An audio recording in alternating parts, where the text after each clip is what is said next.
Bonsoir à toutes, bonsoir à tous. Voilà, ce soir, j'aimerais, comme vous le voyez affiché donc sur l'écran, aller un petit peu plus loin dans la partie eschatologie que nous sommes en train d'approcher petit à petit, semaine après semaine. Nous avions commencé en douceur avec des images prophétiques tirées du livre de Daniel. Nous avions rappelé aussi des principes. Et grâce à ces choses-là, qui étaient assez faciles et assez abordables finalement, nous avons mis en place notre mécanique d'étude pour des choses plus compliquées, notamment des symboles. Il nous fallait aussi voir un petit peu la chronologie des événements, en tout cas comment nous la concevons dans nos assemblées, donc l'interprétation pré-millénariste, c'est-à-dire que c'est Christ qui revient pour établir le millénium, avec tous les événements qui se déroulent de part et d'autre de ce millénium. Et puis nous avions aussi évoqué la nécessité de parler, ou en tout cas de mieux comprendre, de mieux connaître des choses qui nous échappent parce que nos yeux ne peuvent pas les voir, en tout cas pas tous les jours. Il s'agit de ces créatures célestes que sont les anges et leur rôle selon les différentes dispensations, c'est-à-dire les différentes phases de la révélation de Dieu sur la terre. Et ce soir, j'aimerais débuter quelque chose que nous ferons certainement en 2 fois, une réflexion autour du chiffre 7. Ça vous va, ça ? Le chiffre 7. C'est un chiffre que vous aurez certainement observé à de très très très nombreuses reprises à votre lecture des Saintes Écritures. C'est un chiffre qui a une signification très puissante, très profonde, et qui nous permet aussi de nous donner pas mal de repères. C'est dans le livre de l'Apocalypse que nous ferons référence à ce chiffre 7 particulièrement, bien que l'on retrouve ce chiffre tout au long des Écritures. Et nous ne devons pas confondre les notions de révélation et de divination. La Bible, elle est la parole de Dieu qui nous interpelle et nous parle de choses pour notre bien, pour notre salut. C'est ce que nous avions dit ces jours-ci, notamment en parlant des anges. Mais nous n'avons pas, avec cette révélation, à faire n'importe quoi. Encore certainement pas essayer de deviner les choses de l'avenir ou de notre quotidien pour nous servir nous-mêmes. Si Dieu, par son omniscience et son amour, entrouvre la fenêtre de l'éternité, c'est pour nous parler de notre perdition, de notre salut et des dangers auxquels il veut que l'on échappe en saisissant la main tendue de sa grâce. Mais le reste, les autres choses, il n'en parle pas forcément dans les Écritures. Et ce que nous étudions n'a certainement pas pour but de devenir une règle pour essayer de faire de la divination. Il ne faut donc pas confondre révélation, volonté de Dieu, pour notre avenir, pour notre salut, pour notre éternité avec lui, et divination, qui est plutôt une séduction, d'essayer de deviner les choses spirituelles ou de faire les choses spirituelles comme des apprentis sorciers. Et effectivement, la frontière peut devenir rapidement fine et fragile lorsque l'on arrive sur des thématiques comme celle-ci qui relèvent de beaucoup de symboles. Et certains, au lieu d'essayer de comprendre les symboles bibliques qui nous annoncent des choses à venir, des choses très précises, des choses construites, vont essayer de s'en servir pour faire de la divination et interpréter toutes les choses de leur quotidien, de leur vie, avec ces choses-là, et ils vont faire de la numérologie. Et on entre dans la magie. Magie qui est décrite dans les Écritures comme un péché, et quelque chose qui ne nous conduit pas vers Dieu, mais qui nous détourne de Dieu. Fascinés par les mystères qui entourent le monde spirituel, c'est vrai qu'il est bien réel mais invisible, nombreux se sont trompés de voie et se perdent loin de Dieu et de sa volonté au lieu de le rejoindre. Et ce qui fait que l'on passe de révélation à divination, souvent ça ne tient pas à grand-chose, ça s'appelle l'orgueil. La fierté d'essayer de percer des mystères par soi-même ou de se trouver plus intelligent que d'autres pour résoudre par soi-même les mystères. Nous devons rester dans la foi, une foi nourrie par Dieu, et une foi non pas qui demande constamment à Dieu, mais une foi qui répond à la volonté de Dieu. Et c'est dans cette soumission à la volonté de Dieu, dans cette obéissance à Dieu, dans la crainte de Dieu, dans la pureté, que lui nous parlera des choses qui sont vraies et certaines pour être crues. Dieu a révélé une part de l'avenir, pas tout l'avenir, mais il nous a aussi enseigné des choses du passé. La Bible commence avec des récits qu'aucun être humain n'a jamais vus. Puisque le monde a été créé en 6 jours, Dieu symboliquement s'est reposé le 7e, mais l'être humain, il était créé à quel moment? Au premier jour? Au deuxième? Au 6e jour. Au 6e jour. 6, symbole de l'être humain. Et là aussi, c'est une chose que l'on retrouve tout au long de l'Écriture. Pourquoi je dis cela? Parce que tout simplement pour dire que qui a vu la création du soleil? Aucun être humain. Qui a vu la création des luminaires qui sont dans le ciel? Aucun être humain. Qui a vu les premières herbes pousser? Aucun être humain. Etc. Il y a donc aussi une révélation au travers du prophète Moïse pour nous expliquer toutes les choses du passé, et puis avec d'autres serviteurs, les choses qui sont à venir. Parce qu'il est important de savoir d'où nous venons, pour savoir vers où nous allons. Cela nous permet de nous garantir, de nous tromper de chemin, et d'être certain que celui qui a créé toutes choses a aussi tracé le chemin qui nous mène vers l'éternité. Le code, les symboles, les révélations, on pourrait dire les prophéties, les prières que nous trouvons dans les Écritures, les descriptions des réalités spirituelles n'ont pas pour but de nous amener à penser qu'il y a un enseignement ou des moyens mystiques pour tout deviner. On ne peut pas faire de ce qui est dans la Bible un prétexte pour cela. Ce n'est pas sa vocation. Chaque infime fragment de ce qui nous arrivera ne nous sera pas nécessairement expliqué. Qu'est-ce qu'il y a à la place alors quand on vient à Dieu? Eh bien, il y a la foi. Et nous ne devrons pas oublier la place centrale, prépondérante même, de la foi. Dieu ne nous demande pas de tout comprendre, Dieu nous demande de lui faire confiance. C'est-à-dire d'accepter la main de Dieu, sa main, pour la tenir et marcher tout à ses côtés. C'est comme ça qu'on affronte l'avenir. C'est là la volonté de Dieu. Plus nous le connaissons, lui, plus notre cœur est dans la paix et dans la joie. Et c'est cela qu'il veut nous apprendre. Notre quotidien, il est là, caché, protégé en lui, réglant le problème du péché et honorant son nom, comme le nom de celui qui nous défend et de celui qui nous relève. Nous entendions tout à l'heure qu'Élita parlait de confiance. Savez-vous que le mot foi et le mot confiance, en fait, c'est la même racine. Si vous prenez certains textes de l'Ancien Testament tels qu'ils sont traduits et certains textes du Nouveau, notamment parlant d'Abraham, le père de la foi, comme il a été surnommé, il y a un texte qui dit dans l'Ancien et dans le Nouveau la même chose. Il y en a un qui dit Abraham eut foi en Dieu. Et dans l'autre texte, il est dit Abraham eut confiance en l'Éternel. C'est exactement synonyme. Et puis, dans ce mot foi, dans ce mot confiance, nous retrouvons aussi une racine profonde du mot piété. Ce désir, cette recherche ardente de Dieu, avec des démonstrations authentiques de notre confiance, de notre foi en lui. Et la foi, elle est bien différente de la divination. Qu'est-ce que nous dit Hébreux 11 concernant la foi, avec laquelle nous suivons le Seigneur? Est-ce qu'à chaque instant, il y a une démonstration? Est-ce qu'il y a des manifestations visibles de ce qui va se passer?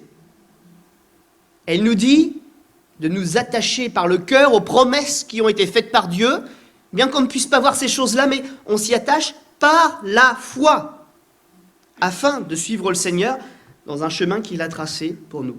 Nos yeux, donc, ne sont pas appelés à tout contempler. Et cela à quelle fin? Eh bien, qu'on s'attache à lui, que l'on développe une véritable relation avec lui. C'est-à-dire que quand on a une question, on aille chercher conseil auprès de lui. Et puis une dernière chose, c'est aussi afin qu'on le craigne. Les œuvres que Dieu fait, il est le seul à pouvoir les faire et les expliquer. Je vous l'ai déjà dit, je le redirai encore. La voie de l'erreur dans l'interprétation des Écritures et dans la vie de piété personnelle, elle survient toujours au moment de l'orgueil, là où on se croit suffisamment fort pour tout expliquer, et Dieu lui-même. Qui peut expliquer la nature ou la pensée de Dieu? Personne. Il nous faut accepter les limites qui sont les nôtres et nous soumettre à sa volonté. C'est là que le Seigneur pourra se révéler tel qu'il est vraiment et nous emmener sur un chemin dont nous ignorons l'existence, le chemin de la vie éternelle. Je reviens donc à mon chiffre 7, qui ne fait pas exception à cette règle.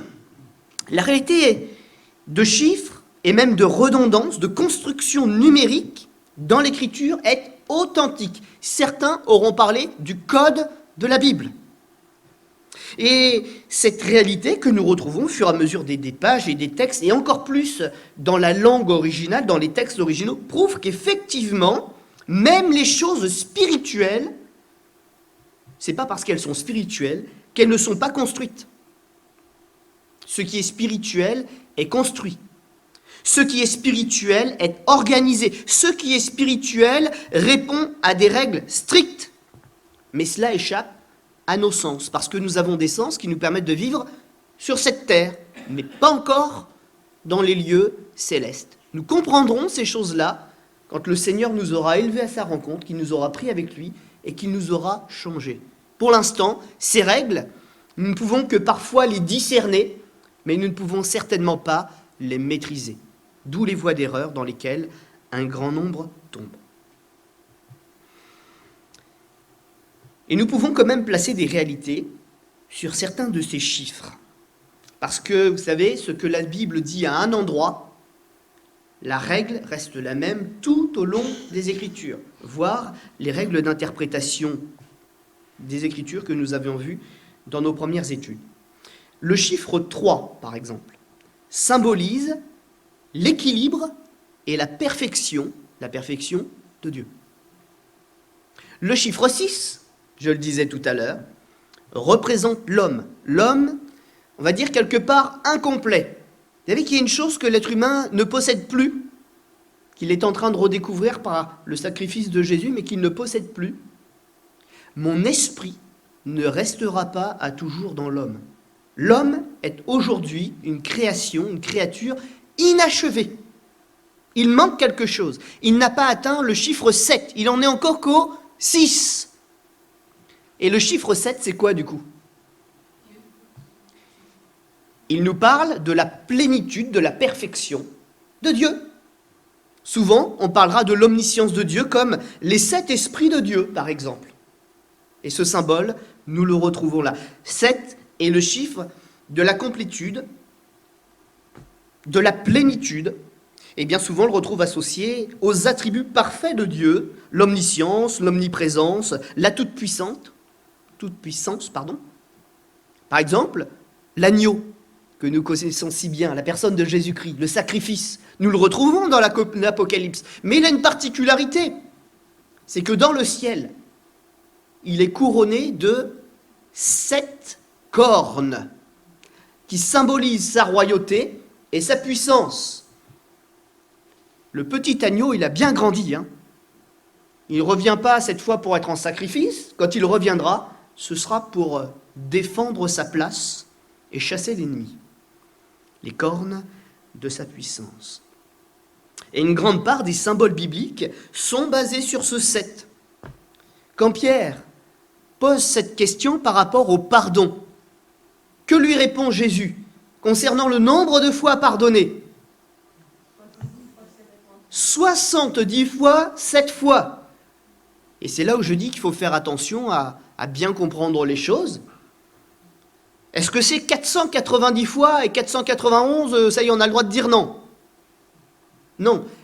Comme je l'ai dit, c'est un symbole qui représente la plénitude, c'est-à-dire autant de fois que cela est nécessaire. Et c'est vrai que c'est pas humain comme raisonnement, c'est pas humain non plus comme comportement, mais le Seigneur nous demande d'essayer d'apprendre à l'avoir, d'être capable de pardonner celui qui nous offense autant de fois qu'il est nécessaire pour qu'il comprenne et arrive à la vraie repentance. 70 fois, 7 fois. Et d'ailleurs, 7, les multiples de 7, reviennent très très régulièrement tout au long des Écritures. Il y a des cycles de 7 dans les fêtes de l'Éternel. Il y a des cycles de 7 tout au long des notions de pardon. Tous les 7 fois 7 ans. 7 fois 7, 49. Et qu'est-ce qui se passe la 50e année? Le jubilé. L'année de la remise à zéro de toutes les dettes et où les esclaves sont libérés. Je suis dans les chiffres, je vous en donne encore quelques-uns si vous êtes un peu curieux. Je vois les trésoriers, tout ça, tous les anciens trésoriers, les trésoriers actuels, ils sourient. Les chiffres, ils aiment bien. Le 12. 12 tribus d'Israël, 12 disciples, 12 apôtres, 24 vieillards, 12 fois 12, 12 et 12. Certainement 12 de l'ancienne alliance, 12 de la nouvelle, quelque chose dans cette idée-là. Que représente le 12? C'est le chiffre du témoignage. Le 14, que l'on appelle aussi chiffre de David, symbolise l'accomplissement. Nous le retrouvons sous d'autres formes aussi. L'achèvement de la montée de tous ces degrés, de toutes ces marches qui mènent au Saint-Temple. Sur chaque marche, on chantait un cantique. 14 degrés pour monter au sommet dans la maison de l'Éternel. Et puis il y a le 40, et à peine je l'ai prononcé, tout le monde le connaît, celui-là, le chiffre de l'épreuve, la souffrance, la marche au désert. On peut aussi se rapprocher de certaines choses vécues par le prophète Élie, etc. 40, chiffre de l'épreuve. Je fais une petite remarque avant d'avancer un peu. Il ne faut pas non plus aller au forcing. Et ça, c'est aussi une erreur à ne pas commettre. Ce n'est pas parce que certains chiffres reviennent régulièrement qu'il y a une véritable construction spirituelle dessus qu'il faut les voir partout aussi. Parce que ça, c'est une erreur. J'en prends pour interprétation fausse ce que certains ont voulu faire dans des religions, notamment celle dite officielle, qui se dit officielle, où ils ont voulu absolument faire une règle et faire entrer dans des cases les sacrements, par exemple. Il fallait absolument qu'ils trouvent le nombre de sacrements, ils l'ont fixé à 7. Mais dans la Bible, il y a la Sainte Seine, il y a l'onction d'huile, et le reste, est-ce que c'est des sacrements? On présente les choses à Dieu, mais il n'y a aucun pouvoir qui a été donné à des hommes pour qu'ils se produisent quelque chose, aucune autorité particulière. Le mariage. Certains disent que c'est un sacrement, parce que la Bible dit qu'il faut honorer, etc., il faut être témoin. Mais est-ce que c'est nous qui avons le pouvoir de garantir le mariage? C'est à Dieu qu'on réclame la bénédiction, ce n'est pas des hommes qui ont ce pouvoir. Etc., etc. Pareil pour les dons spirituels. Nous, quand nous lisons la Bible, nous voyons bien qu'il y a 3 fois 3 dons bien spécifiques. Nous les avons même étudiés ensemble. Des dons de révélation, des dons d'inspiration, des dons de puissance. Mais là encore, certains ont voulu faire entrer le chiffre 7 et ils ont perdu 2 dons en cours de route, ou alors ils en fusionnent 2, alors que quand nous lisons les actes des apôtres et que nous les voyons se manifester, nous voyons bien des choses très différentes. Nous trouvons dans le livre donc de l'Apocalypse un chiffre 7 qui est vraiment très marqué. Il y a 7 groupes de symboles, chacun constitué de 7 éléments.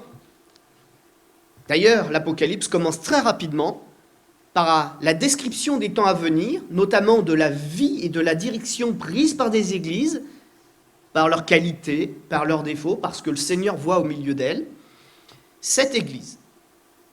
Il y a aussi 7 sceaux, 7 trompettes qui vont retentir pour marquer les temps. 7 signes dans le ciel, 7 plaies qu'on appelle aussi 7 fléaux, 7 malheurs qui sont prononcées. Et puis, l'Apocalypse nous parle aussi de 7 nouvelles choses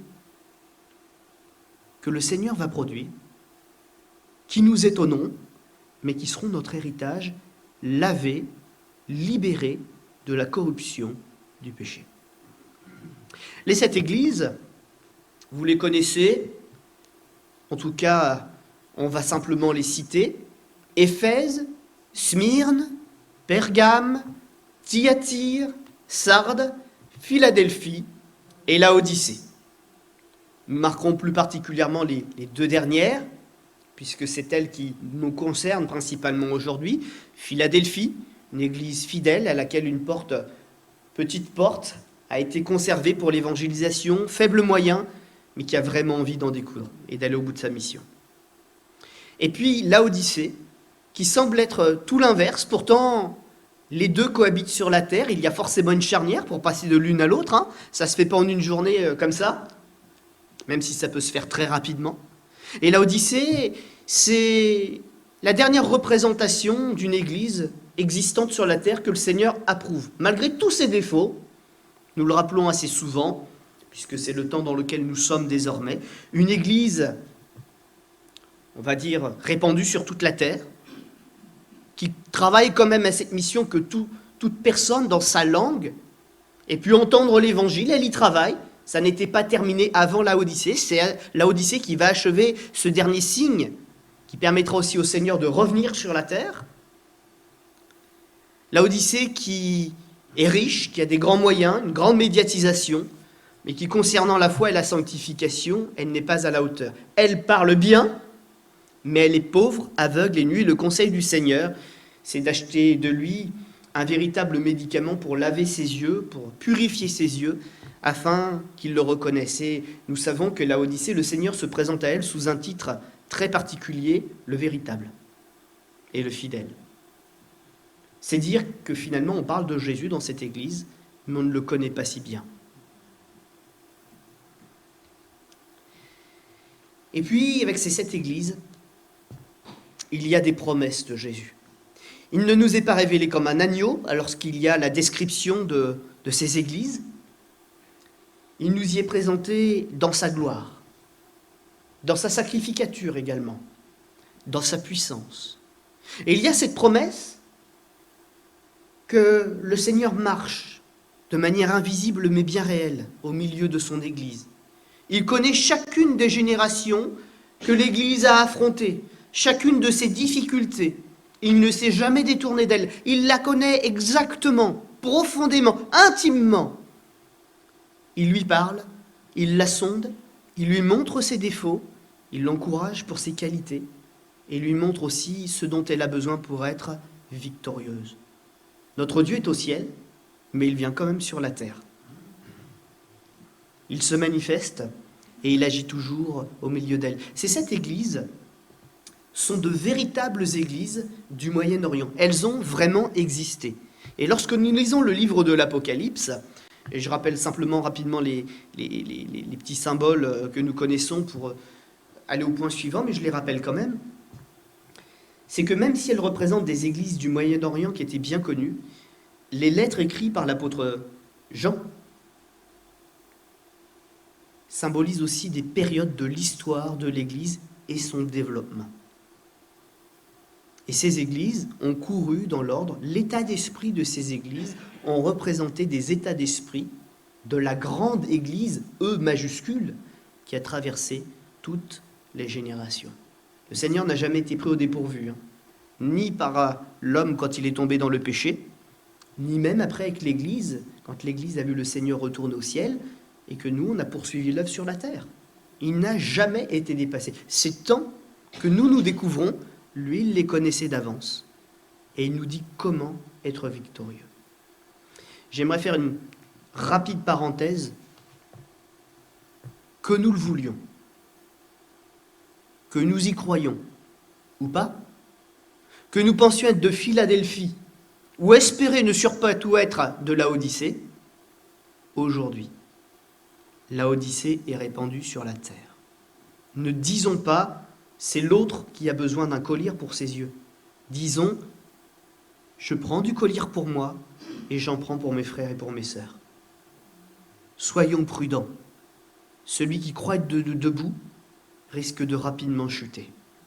Il vaut mieux se prémunir, remplir notre sac de toutes les bonnes choses du Seigneur et être dans l'humilité, se tenir prêt, plutôt que de passer à côté du salut de Dieu. Les autres éléments, les autres symboles étant un peu plus complexes et peut-être un peu moins connus de chacun d'entre nous, je ne vais pas les faire aujourd'hui. Je vais m'attacher à des choses, on va dire pour lancer la machine, que nous connaissons un petit peu mieux. Et j'aimerais voir avec vous cet autre symbole, les nouvelles choses. Et je vous propose de lire ensemble quelques versets dans le livre de l'Apocalypse, Apocalypse chapitre 21 à partir du verset 1er.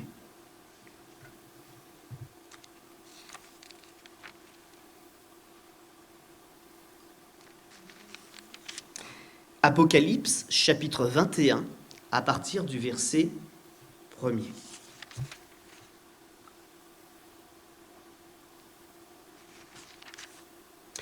Puis je vis un nouveau ciel et une nouvelle terre, car le premier ciel et la première terre avaient disparu, et la mer n'était plus. Et je vis descendre du ciel d'auprès de Dieu la ville sainte, la nouvelle Jérusalem, préparée comme une épouse qui s'est parée pour son époux. Et j'entendis du trône une forte voix qui disait « Voici le tabernacle de Dieu avec les hommes.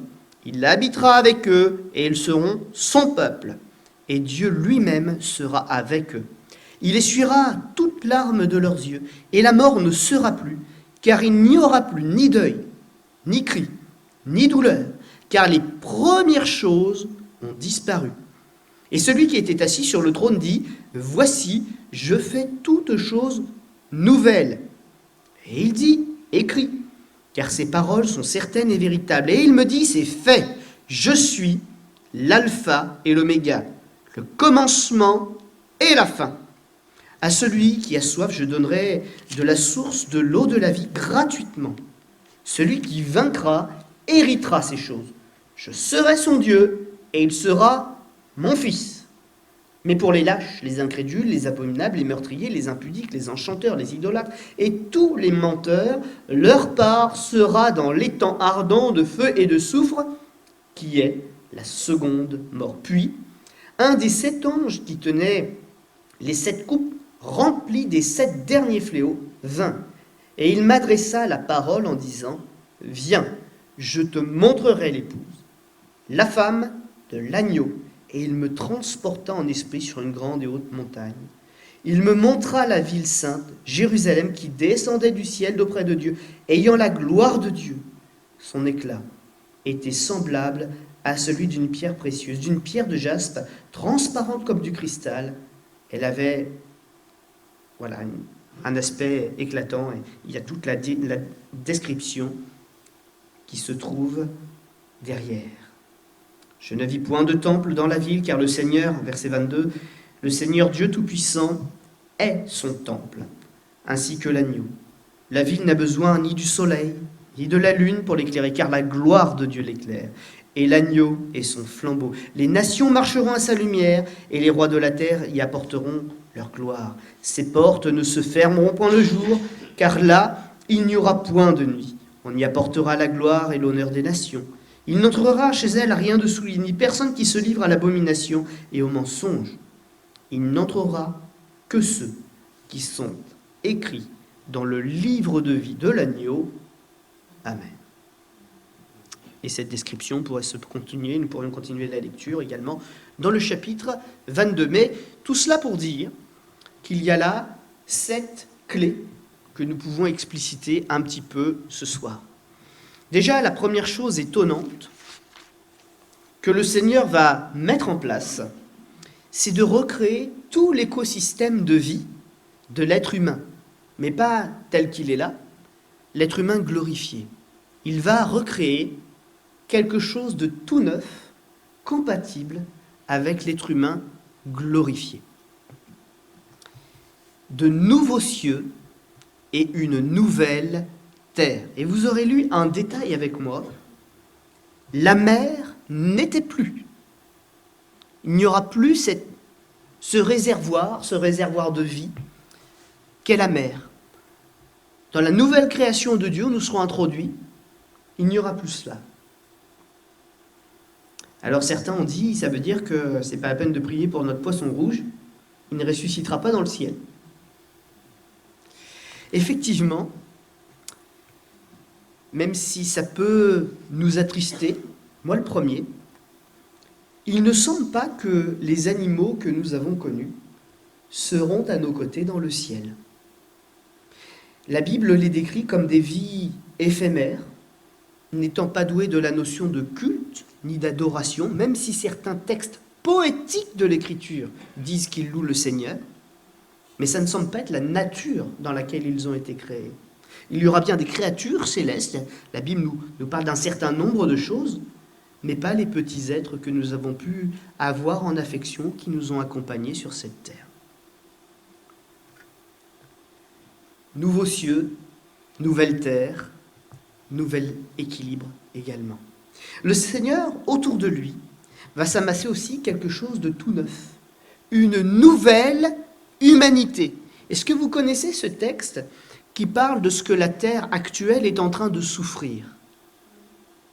Elle est en train de souffrir comme une femme qui est en train de préparer un accouchement. Elle est en train d'enfanter la nouvelle humanité. Et toutes les choses de cette terre, toutes les catastrophes qui se multiplient dans la Bible sont comparées aux contractions de la femme qui s'apprête à enfanter. Des douleurs donc, mesdames, vous le savez mieux que nous, qu'ils sont les douleurs les plus terribles qu'un être humain puisse ressentir. Ce sont les plus fortes, les plus violentes.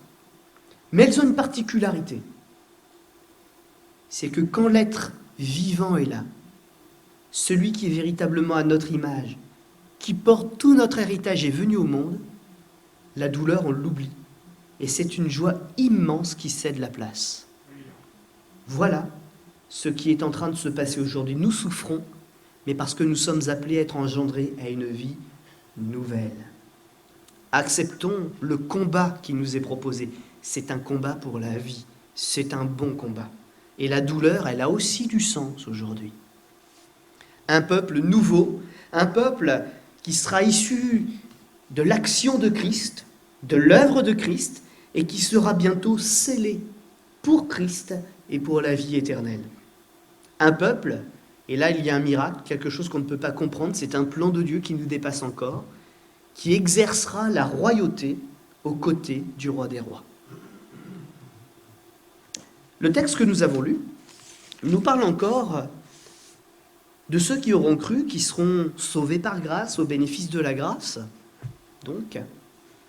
Et il nous en parle sous un autre aspect. L'aspect affectif. Christ ne nous voit pas comme des serviteurs et des servantes seulement. Il a réellement un amour débordant pour chacun d'entre nous. Chacune de nos vies sont précieuses. Et dans l'éternité, il ne fera pas entrer que des serviteurs ou des servantes. Il veut les avoir auprès de lui. D'ailleurs, nous l'avons lu tout à l'heure. Je serai son Dieu. Et il n'a pas dit, ce peuple sera mon sous-fifre. Il a dit, ce peuple sera mon fils. Il y a une légitimité, il y a un lien très puissant, une intimité que Dieu est aussi en train de créer et de redessiner entre lui et nous. Et pour ce qui est donc de l'héritage des promesses, il nous présente également comme son épouse légitime, celle dont il a travaillé le cœur pour gagner son amour. C'est une relation extrêmement forte et exclusive. C'est dommage que dans le monde où nous sommes, le mariage soit devenu presque un problème pour le bonheur de l'être humain. On ne veut plus s'engager. On ne trouve plus aucune beauté dans le mariage. On pense que s'il y a mariage, les problèmes arriveront derrière. Alors on vit dans le concubinage, on vit dans toutes les choses comme ça, sans jamais s'engager, ou en gardant toujours une porte de sortie.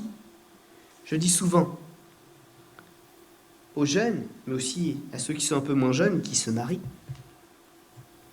qu'il y a des choses, notamment des mots, des attitudes qu'il ne faut jamais faire prononcer à la légère. Parce qu'on peut dire sur le ton de l'humour quand tout va bien et prononcer le mot divorce, mais dites-le un jour où vous êtes un petit peu pas bien, avec une pointe de vérité dans ce que vous dites. Vous venez d'ouvrir la porte à une véritable malédiction. Le poids des mots et la réalité qui va derrière. Et le petit jeu qui a fini par dériver, pour arriver à une parole, a insinué une véritable pensée, une véritable malédiction dans votre couple. Ne laissez jamais ces choses dans votre cœur ni dans votre bouche. Ne jouez pas avec.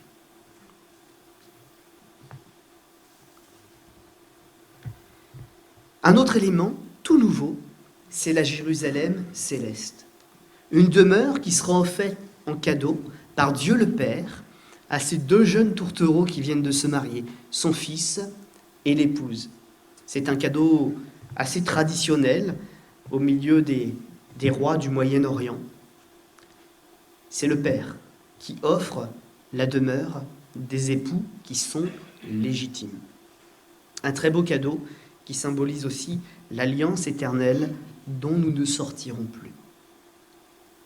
C'est une ville, nous aurons l'occasion d'y revenir dans une étude spécifique, aux dimensions extraordinaires. Je vous en donne quelques éléments maintenant. L'ombre de cette Jérusalem céleste, si on la situait au-dessus de notre pays, là, elle couvrirait toute l'Europe. Si la Jérusalem céleste venait sur la terre, là, maintenant, son ombre couvrirait toute l'Europe. Quand le Seigneur nous dit, et qu'il nous rappelle qu'il était avantageux qu'il parte, afin d'aller nous préparer une place dans la demeure éternelle. Ben, je crois qu'il a bien raison, hein. Ça nous est avantageux. Et si ça peut rassurer quelqu'un, il y a de la place pour toi dans le ciel, hein. La maison est grande. Tu y auras ta place. Le temple, la lecture que nous avons faite nous rappelle une réalité. Apocalypse 21, verset 22. Il n'y a plus de temple. Le temple aura été, même si on en parle sous forme de symbole, c'est la pleine présence de Dieu, de sa divinité, de sa souveraineté, et la place de Jésus. Pourquoi avoir besoin d'un temple quand un Dieu vivant est au milieu de son peuple?